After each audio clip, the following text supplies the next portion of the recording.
You go get it. You get them. You get those pails.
That's firing her up.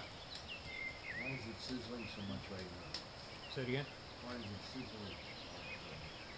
Usually when you open the door. So here is the vodka, and it's going to put the maple syrup in the vodka. Hot. Never tried. Does it melt? Well, that's a nice morning right Absolutely beautiful. I keep adding it to my tea, and it never runs out. there. Oh! There you go, there. Oh, yes, it feels warm already. My hands are feeling better. Yeah, you gotta keep moving at it.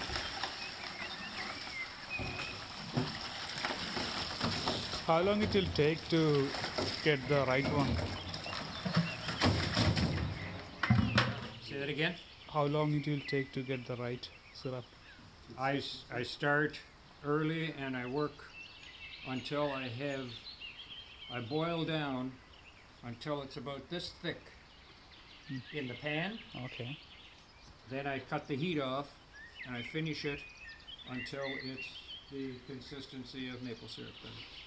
So it's I pour that one into this one, Mm-hmm. and it usually takes about 11 or 12 of these pails to get a gallon of syrup. Wow. So day before yesterday I took a gallon home, but I had I think about 13 pails. Mm-hmm. So you just have to keep boiling and boiling. It takes a lot of wood. Yeah. And you put the lid on to help it to warm up to a higher temperature so that it boils a little faster. Now the big new ones, they put a lid over top and they put vacuum on it. Oh. So they are sucking out the air, put it at a negative pressure, Okay. and it boils a lot quicker.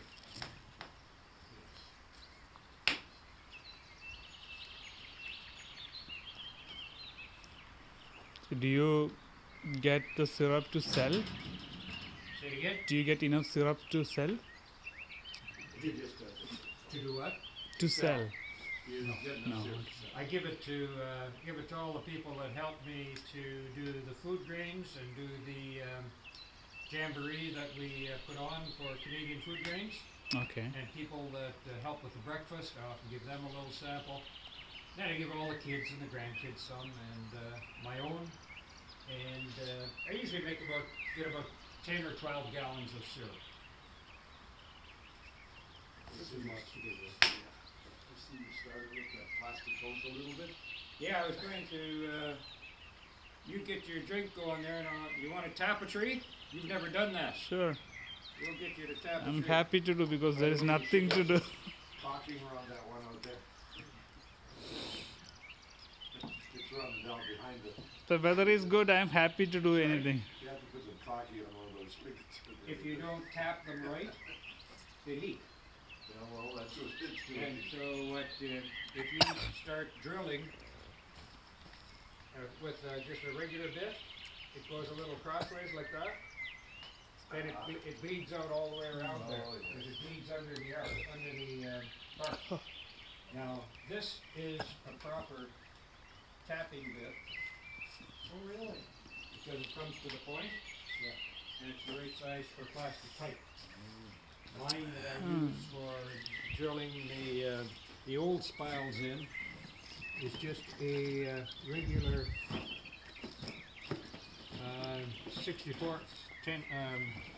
9/64. It's a Bit. tapered bit too, though, right?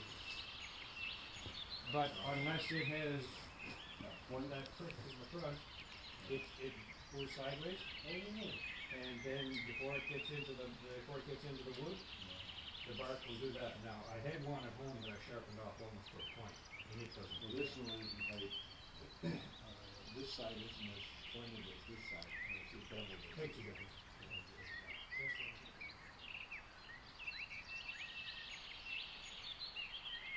Some of them I put one tap in, some of them I put two. Yeah. And the great biggest old tree on the farm out there, I put 5 into it. And each pail was half full. So come on in here and we'll get you to tap one.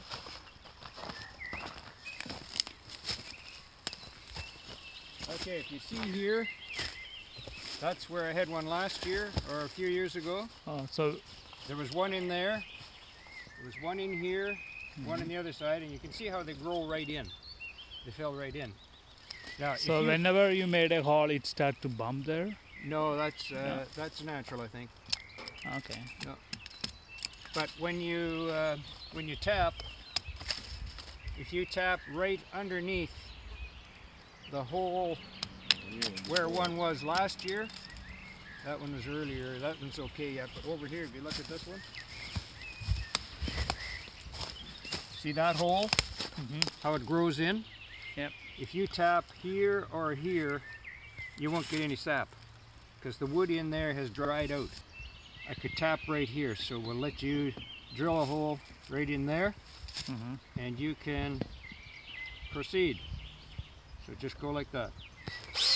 You know how to do it. Yeah. Okay? Here. You take a picture of them. Nice video. Was it video? Yeah. Yeah. Okay. Go ahead.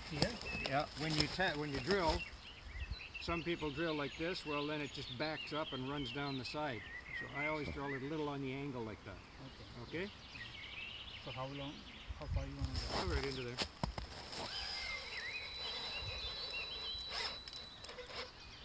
Back out. Yep. Yep. Then, this is the plastic pipes. So use the hammer. Just tap it. It's not. It doesn't take very much. Does it need to be in direction? doesn't matter. Like that. It'll.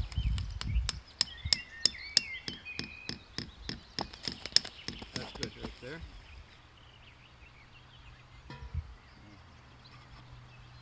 The other day when it was warm and I tapped, okay, you can press that on there.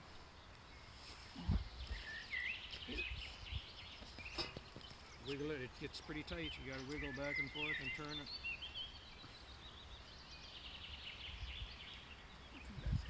Perfect. Yeah, I think so. I think this kind of job. There. That's it. There. Keep the dirt out. Now, when it comes to taking them out, they usually try and pull these out so that they don't leave them in there and lose them. I've never used them over and over again. I'm just experimenting with it. I always like the pails.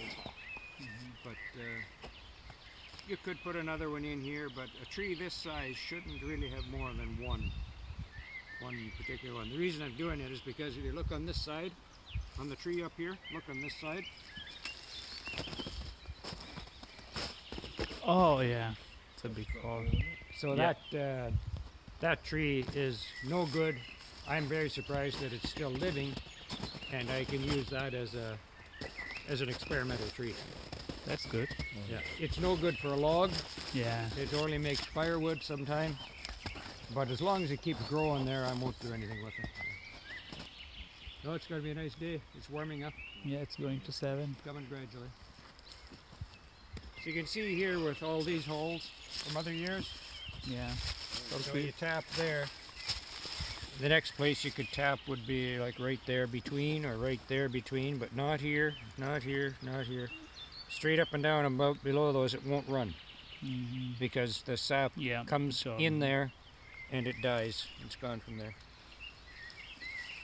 And you usually tap on the south side because that's where the sun Oh, hits okay. it first. Down there I've tapped a few on the north and they don't run as fast, and there's more growth on the tree on the south side, so that's where you get more sap flow.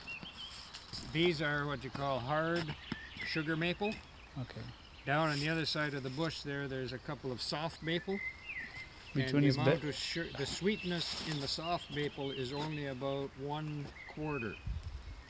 So it takes 2 to 3 times as many pails full to get a pail full of syrup. Does it taste different?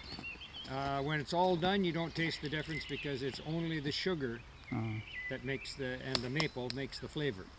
So whether there's more or less of it really doesn't change the flavor, other than if you boil it for a long time, it starts to get the scorched flavor. It starts to get a little bit of a burnt taste to it. Do you have any idea who found this tree can make this sugar stuff? Say it again? I mean, this tree can provide this maple syrup. Do you have any idea who found that? This tree would produce probably about 2.5 quarts, which is a little over half a gallon. The one big tree out at the end there would produce a gallon for the season. So if you look at it that way, syrup is roughly $60, $70, $80 a gallon. So if you had 500 trees tapped, it becomes fairly productive, but you have to consider everything that you buy and the work that you do to do it. So it's, if I were starting a farm, I would want to buy one that has a maple bush on it, Yeah. and I would use 200 or 300 taps to help to pay the mortgage. Go from there. So we're done here. Now we are driving back in the farm field. And still outside with the fuel.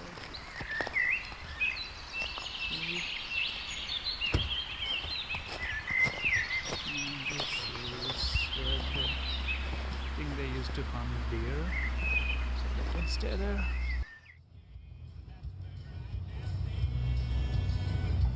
I don't think it's that hot.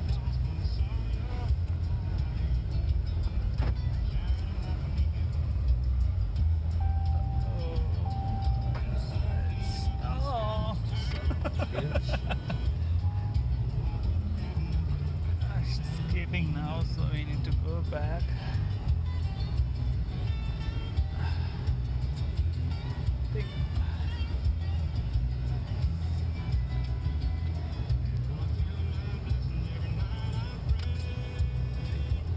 That's Yeah, pretty take one more run here.